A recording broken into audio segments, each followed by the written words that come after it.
ચોંડા આદર્શ ગામે સ્વનિર્ભર મહિલાઓ માટે સીવણ ક્લાસ ઉદ્ઘાટન પ્રદેશ આદિજાતિ મોરચાના મહામંત્રી પિયુષભાઈની ઉપસ્થિતિમાં યોજાયું। સેવા પખવાડિયા અંતર્ગત અને દેશના યશસ્વી વડાપ્રધાન નરેન્દ્ર મોદીના 75મા જન્મદિવસના ઉજવણી અંતર્ગત સમગ્ર કાર્યક્રમનું આયોજન કરાયું।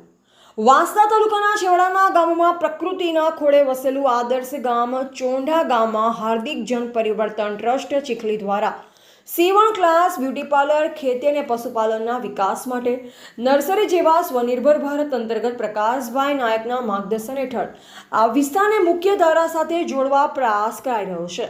આ પ્રસંગે સંસ્થાના પ્રેસિડેન્ટ હાર્દિક દ્વારા બહેનોને જણાવાયું કે આ તાલીમ શાળામાં 50થી 100 બહેનો ભાગ લઈ શકશે, જે 3 મહિનાની ટ્રેનિંગ આપવામાં આવશે।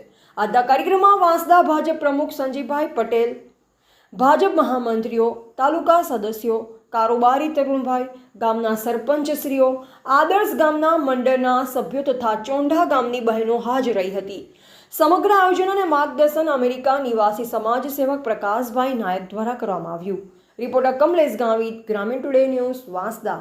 ભારત દેશના યશસ્વી વડાપ્રધાન શ્રી નરેન્દ્રભાઈ મોદી સાહેબના 75મા જન્મદિવસ નિમિત્તે સેવા પખવાડિયાનું નહીં માત્ર ગુજરાત રાજ્યમાં પરંતુ સમગ્ર ભારત દેશમાં જ્યારે કાર્યક્રમ ચાલી રહ્યો છે, ત્યારે અમારા વાંસદા તાલુકામાં પણ આજે આ કાર્યક્રમ સંદર્ભે અમે ચોંડા ગામે આવ્યા છે।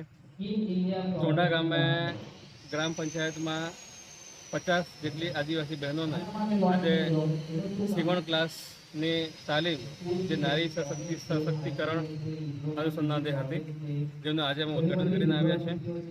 આવનારા દિવસોમાં વાંસદા તાલુકામાં વિવિધ જગ્યાએ અમે નારી સશક્તિકરણ સાથે સાથે જ સફાઈ અભિયાનો અને સેવા પખવાડિયાના કાર્યક્રમો કરવા। તો વધુ સમાચારો માટે જોતા રહો ગ્રામીણ ટુડે ન્યૂઝ।